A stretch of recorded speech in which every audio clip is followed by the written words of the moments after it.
Elden Ring ist ein Spiel voller versteckter Geheimnisse, was wirklich noch untertrieben ausgedrückt ist. Und wer schon länger Soulsborne-Spiele spielt, weiß, dass mit jedem DLC zwar Fragen beantwortet, aber eigentlich noch viel mehr Fragen dazukommen.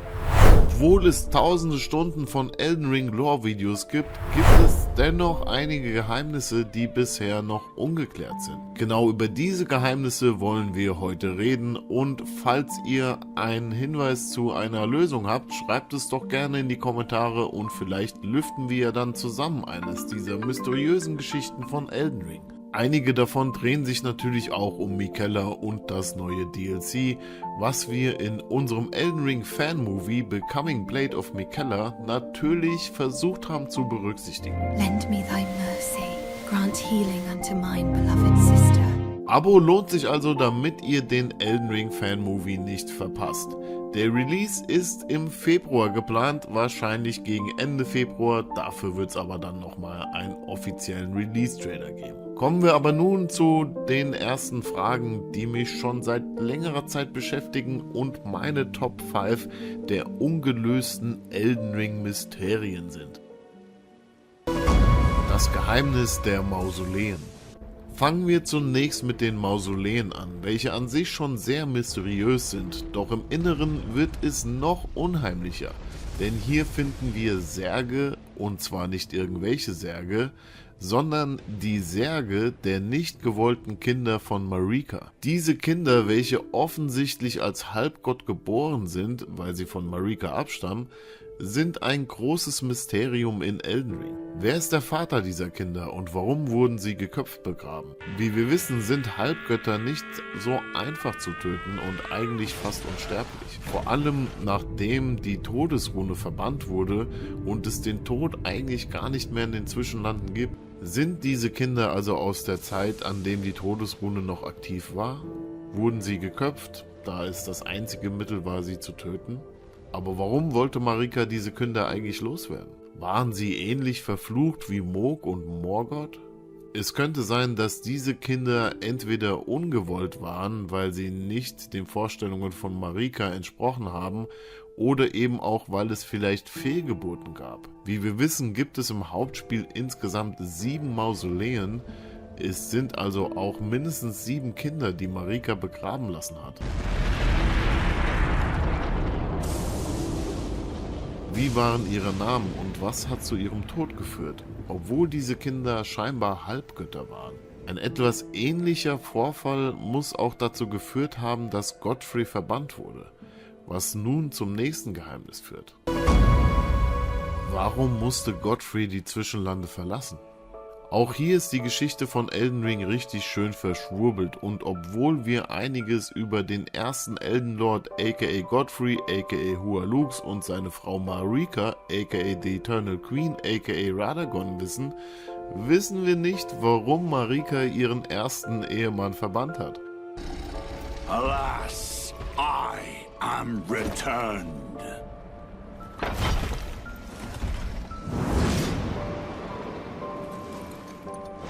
To be granted audience once more.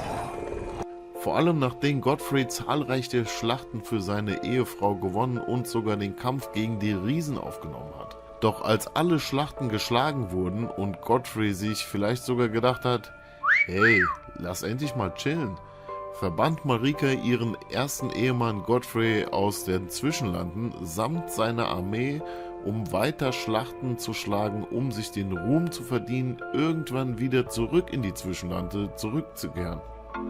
Hä? Warum? Ich meine, Godfrey hat wirklich alle Wünsche seiner Frau erfüllt, dennoch haben wir eigentlich keine Ahnung, warum er verbannt wurde. In meinem letzten Elden Ring Video habe ich jedoch eine Theorie geäußert, die vielleicht passen könnte. Unbedingt mal anschauen. Vielleicht wusste Marika schon von den Ereignissen in der Zukunft und dass der Elden Ring irgendwann zerstört werden würde. Durch die Zerstörung des Elden Rings können auch die Tarnished wieder zurück in die Zwischenlande kommen, was auch Godfrey einschließt.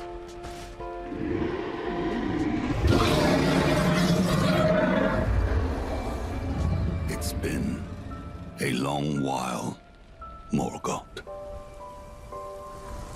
Vielleicht wollte Marika so sicherstellen, dass ihre Macht weiterhin bestehen bleibt, auch wenn der Elden Ring schon zerstört ist. So eine Art Backup, falls es mit Radagon eben nicht so gut klappt. Das ist aber alles nur Theorie und das Thema ist noch nicht wirklich gelöst. Genauso wie das Thema, in welchem Universum Elden Ring eigentlich spielt. Falls ihr darüber also mehr erfahren wollt, schaut gerne das Video dazu an.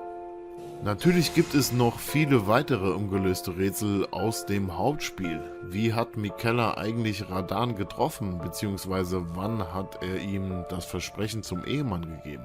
Wann und auch wie hat Mohg Miquella eigentlich aus dem Haligbaum entführt, den Ort, an dem alles voller Soldaten ist? War es vielleicht, während Malenia in Richtung Caelid unterwegs war? Hat sie wirklich alle Soldaten mitgenommen und Miquella schutzlos im Kokon zurückgelassen? Darüber ist leider nichts bekannt. Was wir aber wissen, ist, dass Freya scheinbar Miquella im Sumpf von Caelid getroffen hat. Und jetzt genau zuhören und darauf achten, an welchem Ort sie sich getroffen hat. Long ago, I was stricken by scarlet rot in the swamp of Aeonia. Immobile, feverish, and in great pain, I was entirely resigned to death. I was left behind, and only kindly Miquella was good enough to seek me out.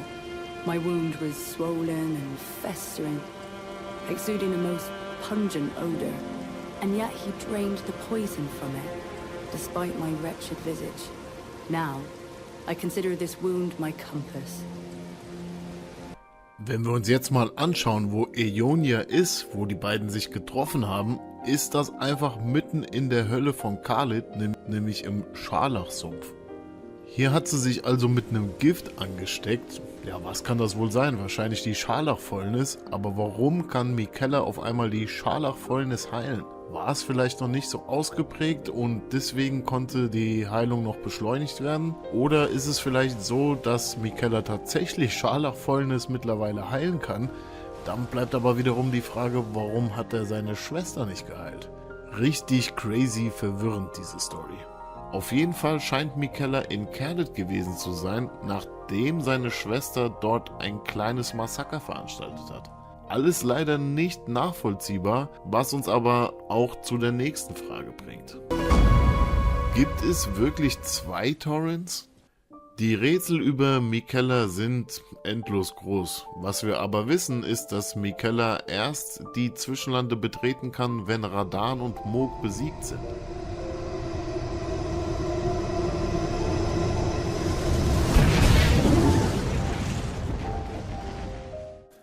Seine Reise durch die Zwischenlande startet also relativ gleichzeitig mit unserer Reise. Nicht nur, dass wir mitbekommen, wie Miquella seine Körperteile opfert, sondern seine Rune wird auch live im Spiel gebrochen, was beweist, dass wir zeitgleich mit Miquella in den Zwischenlanden sind. Dazu sehen wir sogar ein Bild der Entwickler, wie Miquella durch die Schattenlande reist. Ja, und zwar mit Torrent. Wenn sie also auf Torrent reitet und wir aber ebenfalls in den Schattenlanden unterwegs sind und ebenfalls auf Torrent reiten, gibt es dann vielleicht sogar 2 Torrents? Oder hat unser Torrent vielleicht einen Zwillingsbruder, Zwillingsschwester Torrent? Vielleicht wurden den Zwillingen auch 2 Torrents geschenkt und unser Torrent ist vielleicht der Torrent von Malenia. Man weiß es nicht. Sicher ist aber, dass es 2 Torrents zu geben scheint und wenn unserer Torrent Torrent heißt, wie heißt das Reittier von Miquella und warum kennt eigentlich Ranni unseren Torrent? Ist einfach so verwirrend manchmal, genauso verwirrend finde ich übrigens auch Messmer. Woher stammt Messmer ab? Ja, über Messmer kann man echt viel erzählen und es gibt auch online natürlich zahlreiche Lore-Geschichten, aber weiß man wirklich, von wem Messmer abstammt? Klar, seine Mutter ist Marika, aber wer ist denn sein Vater? That tarnished, it seemeth. Ich persönlich wüsste nicht, dass dies schon aufgeklärt wurde und falls doch, schreibt es mir unbedingt in die Kommentare. Ich persönlich halte Messmer nämlich für einen sehr interessanten Charakter, denn er hat sowohl die roten Haare von Radagon als auch eine Art Schlangenkörper. Da Marika Radagon aber scheinbar erst nach Godfrey kennengelernt hat, kann es ja wohl kaum sein Vater sein. Wenn aber Marika schon immer Radagon ist, weil Marika ist ja Radagon, was wohl das größte Mysterium in Elden Ring darstellt, dann könnten die roten Haare bei Messmer eventuell doch von Marika aka Radagon aka The Eternal Queen abstammen. Die Schlange deutet aber eher darauf hin, dass Marika eine Verbindung mit einem Schlangengott eingegangen ist. Außerdem finden wir hier außerhalb in dem Bonidorf so eine Schlangenhaut direkt neben dem Ort, an dem wir die Geste finden, die in das Heimatsdorf von Marika führt. Zufall? Ich weiß ja nicht. Wir wissen ja auch, dass schon andere Leute mit dem Schlangengott eine Verbindung eingegangen sind und so könnte es eben auch bei Marika der Fall gewesen sein. Merkwürdig ist auch, dass wir die Schwester von Messmer gut kennen. Das ist nämlich Melina und die hat irgendwie so gar nichts mit einer Schlange zu tun. Wie ich ja im letzten Video schon gesagt hatte, könnte Melina aber auch eine Erschaffung von Marika sein. Dazu gibt es nämlich auch einige Hinweise.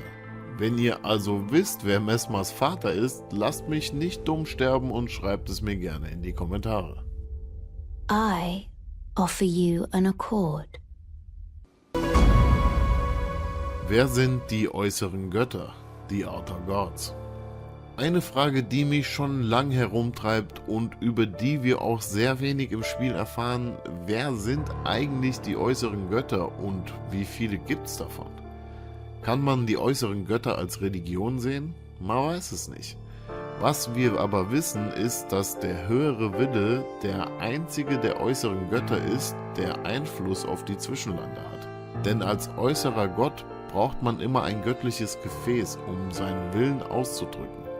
Dieses Gefäß ist in den Zwischenlanden die Gottkönigin Marika, welche durch den höheren Willen beeinflusst wird. Wir wissen aber, dass es mindestens 4 äußere Götter gibt, die auch im Spiel erwähnt werden und diese Götter sind auch für ihre Beschwörungen bekannt. Der höhere Wille, also The Greater Will, welcher auch die Beschwörung für die goldene Ordnung auslöst, wenn man genug Glaube hat. Die formlose Mutter, welche verantwortlich für die Blutzauberbeschwörung ist. Dann gibt es noch den äußeren Gott der Scharlachfäulnis, welcher natürlich für Fäulnisbeschwörung verantwortlich ist, und den äußeren Gott des Todes, welchem die Todesvögel dienen. Dieser scheint für die schwarzen Flammenbeschwörung verantwortlich zu sein. Wenn wir das aber weiterspinnen, könnte es noch einen äußeren Gott geben, den Rani anbetet. Vielleicht der Dunkelmondgott, und für welche Beschwörung ist dieser wohl die Quelle? Vielleicht für die Verzauberung von der Schule Raya Lucaria.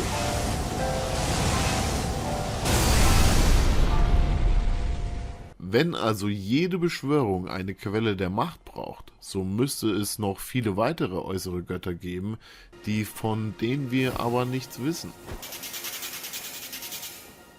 Aber vielleicht erfahren wir tatsächlich mehr darüber in Elden Ring Nightrain, denn hier scheinen die verschiedenen Welten irgendwie aufeinander zu treffen. Sind die Zwischenlande vielleicht sogar ein Teil des Dark Souls-Universums? Viele Theorien sprechen dafür und übrigens ist auch unklar, wo oder was die Tafelrunde genau ist. Da wir hier aber schon einige Theorien im letzten Video besprochen haben, dürft ihr euch dieses natürlich gerne im Abspann anschauen. Klickt dazu einfach hier auf das nächste Video, um es zu öffnen, um mehr über die Tafelrunde zu erfahren. Lasst es euch gut gehen, meine Freunde, und bleibt immer schön locker in den Fingern. Bis dahin zum nächsten Elden Ring Video. Macht's gut, adios und ciao, ciao.